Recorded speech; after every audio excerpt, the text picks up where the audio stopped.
Bon, ben, spectacle numéro 2, hein. Ah, on commence à prendre goût, hein. Alors, il y a une légende qui dit que le numéro 2 est toujours moins bon que le numéro un. À vous de voir, hein.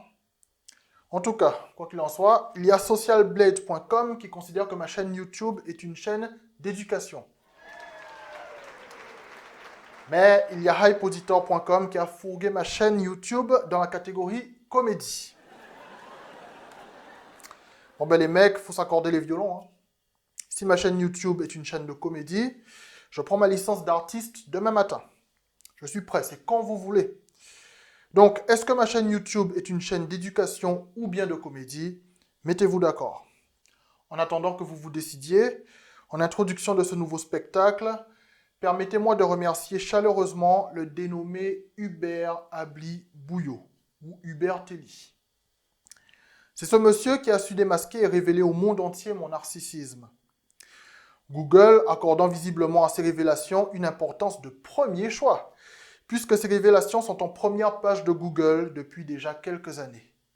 Un si bon référencement sur Google, sur une si longue période, ça mérite des applaudissements.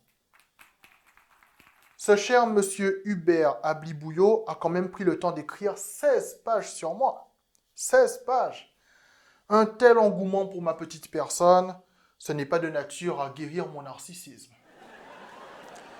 Blague à part, je remercie monsieur Hubert Ablibouillot pour l'intérêt qu'il porte à ma petite personne depuis tant d'années.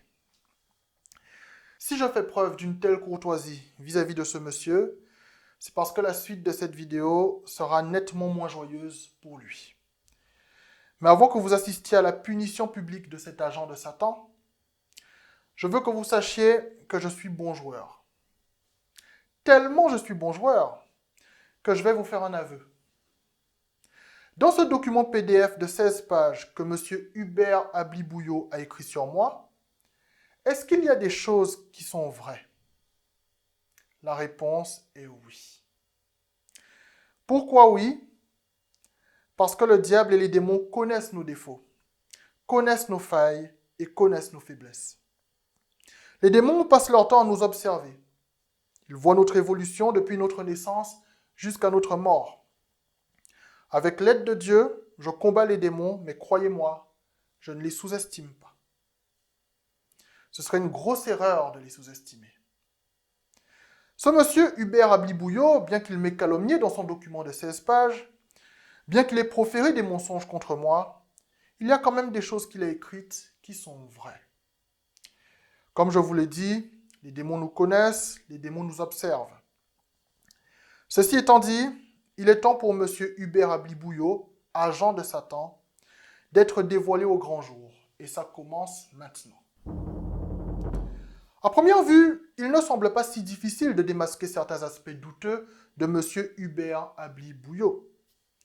Déjà en 2008, il avait été démasqué dans un forum de discussion. Il avait été identifié comme étant un faux prophète qui prêche un faux Dieu. Mais moi, Emmanuel Abété, en toute humilité, je n'ai pas besoin de ce genre de preuves pour épingler Hubert Ablibouillot. Pourquoi? Parce que je suis un enfant de Dieu. J'ai mes défauts, je suis un être humain parfait, je m'améliore et je me corrige chaque jour, mais je suis un enfant de Dieu. Et le Dieu que j'ai est un Dieu qui surprend. Il m'a suffi d'un détail pour démasquer la nature démoniaque de M. Hubert Ablibouillot. Un détail. Je n'aurais jamais identifié ce détail si Dieu ne m'avait pas orienté sur la vidéo de cette jeune femme possédée par 7 démons. Si je n'étais pas tombé sur cette vidéo, je n'aurais jamais pu identifier la nature démoniaque de M. Hubert Ablibouillot. Et le détail qui m'a permis de démasquer ce monsieur, vous allez le découvrir. Dans cette publication de M. Hubert Ablibouillot, il y a un petit quelque chose qui cloche. Mais ce petit quelque chose, c'est Dieu qui m'a ouvert les yeux là-dessus. On peut lire cette publication pendant des heures, des jours, des semaines, sans se rendre compte qu'il y a un petit mot qui n'a pas sa place. Ce petit mot, c'est celui-ci. Alter. Alors vous allez me dire, qu'est-ce que ce mot alter a de si spécial? Je vous répondrai que ce mot alter n'avait rien de spécial, avant que je tombe sur la vidéo de cette jeune femme. Sur les réseaux, je parle de notre trouble parce que du coup, nous sommes plusieurs identités dans un corps. Nous sommes plusieurs identités dans un corps. Nous sommes plusieurs identités dans un corps. Il y a énormément de vocabulaire qui est utilisé. Il y a le mot alter qui désigne une autre personnalité, une autre identité, donc ça s'appelle des alters. Qu'est-ce que cette jeune femme vient de dire? Elle vient de dire qu'elle a plusieurs identités dans son corps et que ces identités s'appellent des alters. Mais ces identités qui peuvent entrer dans un corps, comment on les appelle dans la Bible? Ça s'appelle des démons. Et maintenant, si on revient sur la publication de M. Hubert Abli-Bouillot, on est en droit de se demander ce que le mot alter vient faire dans cette publication. La réponse est très simple. M. Hubert Abli-Bouillot ne s'attendait pas à ce que Dieu m'oriente vers la vidéo de cette jeune femme, vidéo qui m'a donné la clé du problème. Monsieur Hubert Abli-Bouillot, tu es un démon. En tant que démon, tu es prêt à élaborer toutes sortes d'élucubrations pour combattre les vérités bibliques. Mesdames et messieurs, regardez vous-même. Voilà la vérité, que des chrétiens n'ont pas compris. Ils voient des voisins qui sont des démons, des satans. Ils croient que ce sont des humains. Ils prêchent la Bible, ils ont raison. Mais ils ne savent pas que Satan et les siens ont vidé la Bible de sa substance. Tu dis que les chrétiens prêchent la Bible, qu'ils ont raison. Et ensuite, tu enchaînes en disant que Satan et les siens ont vidé la Bible de sa substance. Alors, question simple. Si tu dis que la Bible a été vidée de sa substance, pourquoi tu dis que les chrétiens ont raison de la prêcher? Deuxième chose, tu prétends que la Bible a été vidée de sa substance. Donc, si j'ai bien compris, ça fait de toi l'unique détenteur de la substance manquante. Comme la Bible a soi-disant été vidée de sa substance, c'est toi qui vas nous dire ce qu'il manque dans la Bible maintenant, si j'ai bien compris. Voilà la grande différence entre l'enfant de Dieu que je suis et l'enfant du diable que tu es, Hubert Abli-Bouillot. L'enfant de Dieu qui va dénoncer les démons sous forme humaine va dire aux gens de prier et de lire la Bible pour lutter contre ces démons. Mais l'enfant du diable qui va dénoncer les démons sous forme humaine va éliminer la Bible en prétendant par exemple qu'elle a soi-disant été vidée de sa substance et va placer ses propres vérités comme solution contre les démons. C'est la grande différence qu'il y a entre toi et moi, Hubert. Nous dénonçons la même chose, les démons sous forme humaine, mais nous ne proposons pas les mêmes solutions. Tu as choisi de mettre en avant tes vérités pour lutter contre les démons sous forme humaine. Moi, j'ai choisi de mettre en avant les vérités bibliques pour lutter contre les démons sous forme humaine. Voilà la différence entre un enfant de Dieu et un enfant du diable, Monsieur Hubert Abli-Bouillot.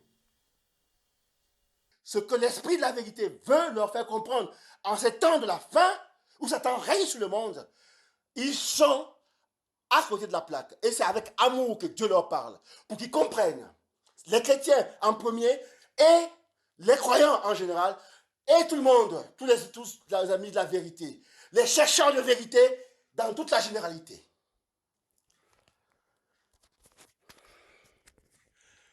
Les chercheurs de vérité dans toute la généralité. C'est à eux que l'esprit de la vérité s'adresse aujourd'hui. Alors là, si l'esprit de la vérité parle à travers toi, pour la première fois de ma vie, j'ai envie d'entendre l'esprit du mensonge. C'est la première fois que ça m'arrive, je te le dis. Ça fait des années qu'on subit ça. Le harcèlement en réseau. Avec les technologies secrètes. Les armes psychotroniques. J'en ai marre de subir ce que je subis. Et que ma femme qui est juste devant moi soit victime. Et elle n'est pas la seule. Ma fille aussi. Mon fils aussi. Tu en es arrivé à inventer des absurdités sur ta propre famille, rien que pour combattre les vérités bibliques. Tu parles de harcèlement en réseau, de technologies secrètes, d'armes psychotroniques. Tu utilises ta propre femme pour jouer cette pièce de théâtre. Quelle indignité! Parmi les agents du diable qui ont pu me combattre, tu es un spécimen rare, monsieur Hubert Abli Bouillot. Moi, Emmanuel Abété, je ne détiens aucune vérité. Je suis un disciple imparfait du Seigneur Jésus-Christ. Comme tous les enfants de Dieu, je m'améliore, je me corrige jour après jour. Je suis un mec lambda parmi d'autres. Un mec lambda à qui tu as consacré 16 pages dans un document PDF. Ton document PDF a été mis en avant par Google pendant des années, puisque Google est antichrist et Google l'a déjà prouvé.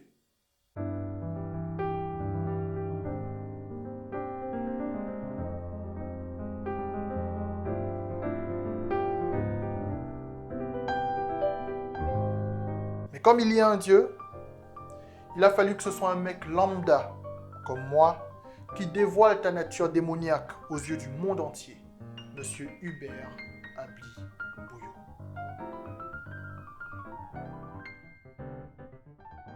Aujourd'hui, j'entends parler, particulièrement aux Antilles, d'un retour à une espèce de spiritualité africaine. Par rapport à ça, permettez-moi de faire preuve de pragmatisme. Les divinités africaines ont-elles été capables d'empêcher la colonisation de l'Afrique? Non. Les divinités africaines ont-elles été capables d'empêcher la mise en esclavage de personnes africaines sur plus de 400 ans? Non. Les divinités africaines ont-elles été capables d'enrayer les discriminations liées au tribalisme en Afrique, notamment au Cameroun? Non. Les divinités africaines ont-elles été capables d'enrayer l'exploitation et le massacre des albinos en Afrique? Non. Les divinités africaines ont-elles été capables d'enrayer des pratiques barbares comme l'excision des femmes en Afrique? Non. Question: pour quelle raison devrais-je faire confiance aux divinités africaines aujourd'hui? Je vous écoute. Je vous écoute.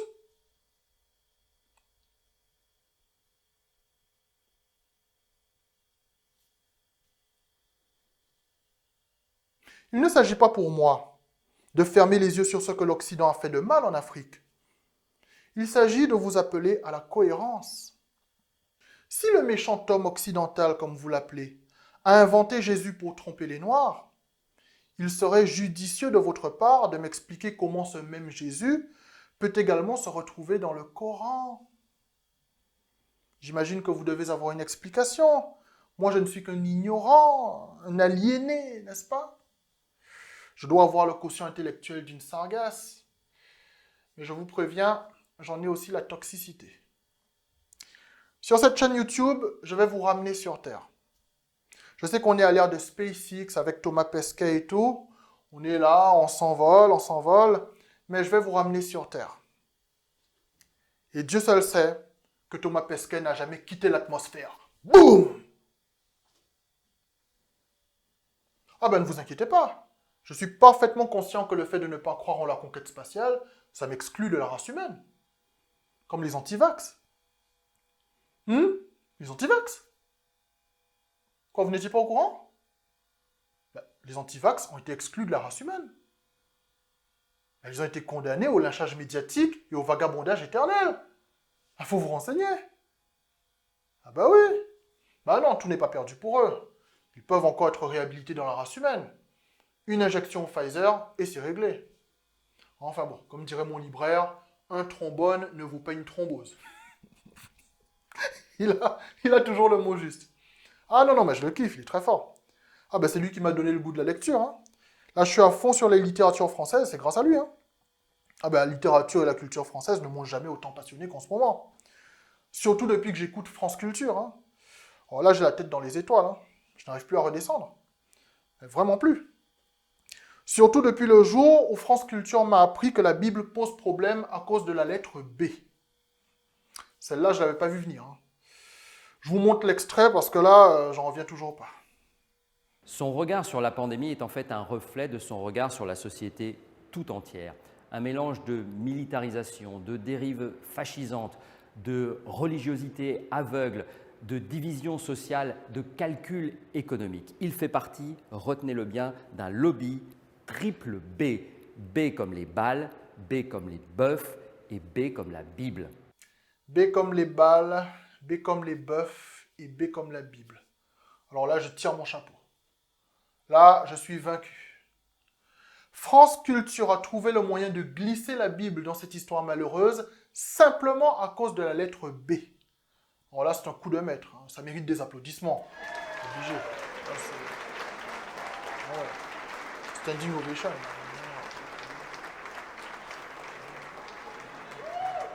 Service public, hein, payé par nos impôts. Je m'incline. Le truc, c'est que si un média comme France Culture parvient à mettre la Bible dans la sauce simplement à cause d'une lettre de l'alphabet, là, il y a de quoi s'inquiéter pour l'avenir. Hein. Ah ben, le combat chrétien promet d'être long. Là, il faut juste espérer que le combat chrétien ne soit pas aussi long que le combat des Antilles contre le chlordécone. Parce qu'à ce rythme-là... Hein? Ah ben, aux Antilles, être empoisonné au chlordécone sur les 7 siècles à venir, t'as vite fait de noyer ton désespoir dans le punch coco. Hein. Je dis ça, je dis rien. Hein? Ah ben non, moi je suis une personne racisée, je ne suis pas autorisé à être complotiste. Du coup, ne comptez pas sur moi pour soupçonner la justice française d'avoir essayé d'étouffer l'affaire du chlordécone. Je ne suis pas habilité à réfléchir, moi. Ah, je suis un comédien, moi je dois rester à ma place. Hein. Donc pour terminer ce spectacle sans trop de problèmes, comme dirait mon pote pharmacien, quand tu as traversé 400 ans d'esclavage, 700 ans de chlordécone, ça ne peut être qu'une promenade de santé. Je vous remercie, à très bientôt. Vous pouvez faire les meilleures actions du monde, les plus belles choses. Vous n'arrêterez jamais de pécher. Je vous ai cité l'exemple de ce clochard, de ce SDF que vous n'aidez pas. Vous passez à côté d'un clochard, vous ne l'aidez pas, vous ne le regardez pas. Limite, vous fuyez, vous changez de trottoir quand vous le voyez. Vous avez déjà péché. Donc, le péché est inévitable. Qu'importe les bonnes actions que vous faites, ce ne sont pas vos bonnes actions qui vont vous sauver. Ça ne suffira jamais. Par contre, en faisant le bien, vous vous montrerez enfant de Dieu. Et le fait de savoir que vous êtes des enfants de Dieu, c'est ça qui vous pousse à vous éloigner du péché et à faire le bien aux autres. On ne fait pas le bien par intérêt. On fait le bien parce que le fait de savoir qu'on est sauvé par le sacrifice rédempteur de Jésus-Christ nous pousse à faire le bien. On péchera jusqu'à la fin de notre vie, qu'on le veuille ou non. Par nos propres actions, nous ne pouvons pas être sauvés. Et ce n'est pas moi qui le dis, c'est la Bible qui le dit. Regardez ce passage biblique de Matthieu chapitre 19, versets 25 à 26. Je vous le lis. Les disciples, ayant entendu cela, furent très étonnés et dirent « Qui peut donc être sauvé ?» Jésus les regarda et leur dit « Aux hommes, cela est impossible, mais à Dieu, tout est possible. » Je répète, Jésus les regarda et leur dit « Aux hommes, cela est impossible. » Donc, aux hommes, il est impossible d'être sauvé. Qu'importe les bonnes actions que tu fais, il est impossible d'être sauvé par tes bonnes actions. C'est impossible. Mais à Dieu, tout est possible. Parce que par le sacrifice rédempteur de Jésus-Christ, tu peux être sauvé. Les bonnes actions que tu fais, félicitations. Tu te montres enfant de ton Père qui est dans les cieux. N'est-ce pas? Félicitations. Et continue. Mais ce ne sont pas tes bonnes actions qui vont te sauver. Tu seras toujours pécheur aux yeux de Dieu. Tu seras toujours imparfait aux yeux de Dieu.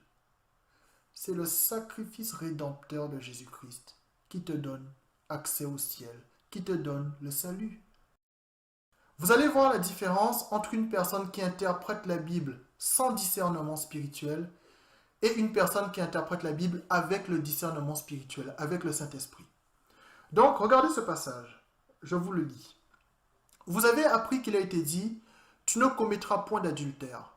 Mais moi, je vous dis que quiconque regarde une femme pour la convoiter a déjà commis un adultère avec elle dans son cœur. » Fin de citation. Alors, quelqu'un qui n'a pas le Saint-Esprit, qui n'a pas le discernement spirituel, En voyant ce passage biblique, il se dit, donc moi, à partir du moment où je regarde une femme pour la convoiter, j'ai déjà commis un adultère avec elle, donc j'ai déjà péché. Donc, si jamais Jésus-Christ revient, et qu'au moment où Jésus-Christ revient, il me voit avoir une mauvaise pensée sur une femme, ça veut dire que je suis foutu, je n'irai pas au paradis, j'irai en enfer. Si Jésus-Christ revient au moment où j'ai une mauvaise pensée, je vais en enfer, c'est fini pour moi. Voilà quelqu'un qui interprète la Bible sans le Saint-Esprit. Parce que si Jésus-Christ a pris cet exemple, c'était pour vous démontrer une fois de plus que quoi qu'il arrive, on ne peut pas s'empêcher de pécher. C'est impossible d'arrêter de pécher. Et c'est justement pour cela que Jésus-Christ s'est sacrifié. C'est pour que nos péchés soient pardonnés, parce que nos péchés sont inévitables. Le seul fait de convoiter quelque chose, la convoitise est déjà un péché. Le seul fait de convoiter quelque chose est déjà un péché. Et qui ne convoite pas parmi nous? Qui n'a pas un esprit de convoitise de temps en temps? Qui n'éprouve pas du désir devant une autre femme? À qui ça n'arrive pas? Ça arrive à tout le monde. Ça arrive à des enfants de Dieu. Ça arrive à tout le monde. Mais Jésus-Christ est venu pour que tous ces péchés que nous faisons involontairement nous soient pardonnés. Voilà comment on doit comprendre ce verset. Ce verset, il nous exprime simplement le fait que quoi qu'il arrive, on ne peut pas ne pas pécher. Ça, c'est une compréhension de ce verset avec le Saint-Esprit. Mais quelqu'un qui n'a pas le Saint-Esprit, qui n'a pas le discernement spirituel, verra ce verset comme une sorte d'épée de Damoclès qui dit « Si jamais tu as une mauvaise pensée, ça veut dire que l'enfer est sur toi en permanence. L'enfer est sur toi, l'enfer est sur toi, l'enfer est sur toi. » Ça, le diable aime ça. Parce que quand vous pensez que c'est par vos propres bonnes actions et par vos pensées qui ne sont toujours que bonnes, que vous pouvez être sauvé, ça signifie que vous estimez que le sacrifice rédempteur de Jésus-Christ, qui a pour but de vous pardonner vos péchés, ne vous est plus d'aucune utilité. Puisque vous estimez que vos propres bonnes actions et vos propres bonnes pensées vous amènent au ciel. Ben alors ça veut dire que le sacrifice rédempteur de Jésus-Christ sert à quoi alors? Si vous êtes capable de vous sauver vous-même par vos propres bonnes actions, par vos propres bonnes pensées, quel est le rôle du sacrifice rédempteur de Jésus-Christ dans votre vie? Ben pour vous, il n'est d'aucune utilité alors. Ben alors essayez de vous sauver vous-même, bonne chance. Moi je préfère penser de moi que je suis un pécheur, que je pêche en permanence, que je me repens de mes péchés et que j'ai besoin du sacrifice rédempteur de Jésus-Christ pour que mes péchés soient pardonnés et pour que j'aille au ciel. C'est beaucoup plus humble. C'est ce que Jésus-Christ attend de nous.